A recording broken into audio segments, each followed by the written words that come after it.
here! You're drifting Helix 2. We have a weight imbalance. Correction 236. Welcome to Play, Rank, Share, the show where I play the marquee PlayStation 5 titles and create an evolving ranking of the best PlayStation 5 games and share my opinions with you. My name is Tyrus Parker, and this episode is focused on Spider-Man Miles Morales. When PlayStation announced that Spider-Man Miles Morales was going to be a launch game with the PlayStation 5, I literally jumped out of my seat and yelled in excitement. Oh! No way! No way! Spider-Man 2018 is one of my favorite games of the generation, and Insomniac has been one of my favorite developers since Ratchet Clank released on the PlayStation 2. Needless to say, my expectations for Miles Morales were sky high, and I'm enthused to say that the game met and sometimes exceeded all of my expectations. Swinging around New York City as Spider-Man is still one of my favorite things to do in a video game, and thanks to improved performance of the PlayStation 5, this feels even better in Miles Morales. I initially played the game in Fidelity mode to experience the game in 4K with ray tracing capabilities.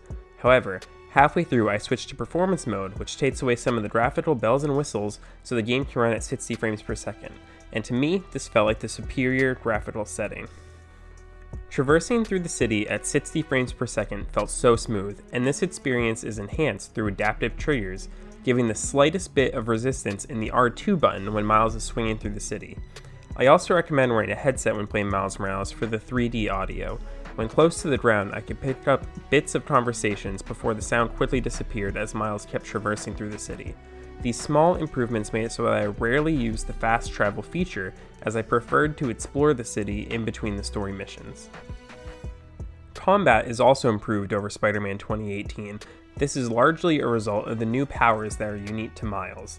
Having supercharged Venom attacks was a great change of pace to the combat of the game. I frequently relied on the Venom Strike and Venom Smash to get me out of sticky situations. Miles' ability to go invisible also helps navigate stealth situations in the game. I particularly liked this feature as someone who is not good at stealth sections of games. This new ability gave me the opportunity to reset myself and try again. These features offered enough to make Miles Morales feel like it plays differently than the first Spider-Man game in the series. New York also has a new look, as Miles Morales takes place during the holiday season. I like this slight change of setting as it made the map feel fresh compared to Spider-Man 2018. This setting particularly stands out in a section where you are attending a political rally for Miles' mom. As you navigate the crowded Harlem street, you see holiday time decorations and snow falling onto the street. This creates a beautiful set piece for the game. I was additionally impressed by the graphics and environments of some settings that appear later in the game, but I won't describe these scenes to avoid any potential spoilers. Miles Morales shines the best in the more personal moments of the game. While fighting crime as Spider-Man is riveting and engaging, I found the more emotionally impactful moments were when Miles was not wearing the suit. Miles and his mom had just recently moved to Harlem at the start of the game, and the narrative highlights his struggles getting accustomed to this new life while being Spider-Man on top of it all. Insomniac did a good job of humanizing Miles and made him a character I could empathize with as he went through the struggles as the only Spider-Man in New York. I was invested in Miles' journey of discovering what being a superhero means for him, and even got emotional in the final scenes of the game. Overall, while I enjoyed the story of Miles Morales, I did think it was slightly inferior to the story established in Spider-Man 2018. I thought the villains in the original Spider-Man were better established, and I wasn't as invested in Miles' story with the Tinkerer, although I liked the Tinkerer more the further I got into the game. In comparing Miles Morales to Spider-Man 2018, I think the best comparison is that Miles Morales is like an MCU movie, while Spider-Man is like Season 1 of Daredevil that's on Netflix. While both are great, it comes down to personal preference on which type of experience you prefer. Miles Morales has no filler segments in the overall narrative. Every main storyline mission is essential to the plot, whereas Spider-Man 2018 had some segments, such as the Mary Jane stealth segments, that seem to drag on and not significantly contribute to the story. However, since Miles Morales' campaign is only 7 hours long, it is unable to really develop any of the characters besides Miles and the Tinkerer.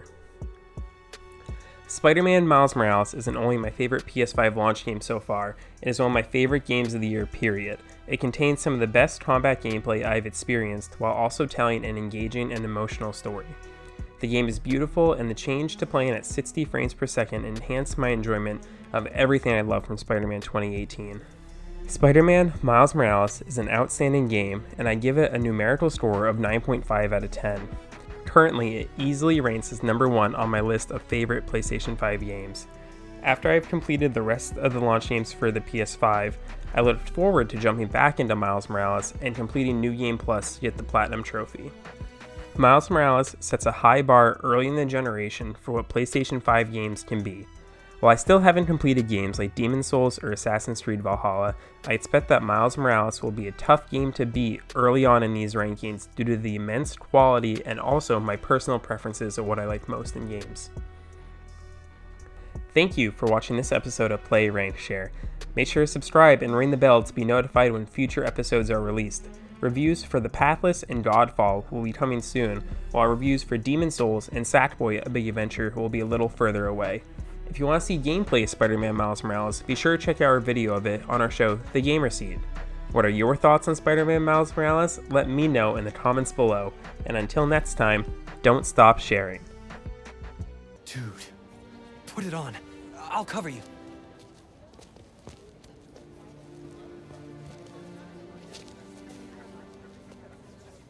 What?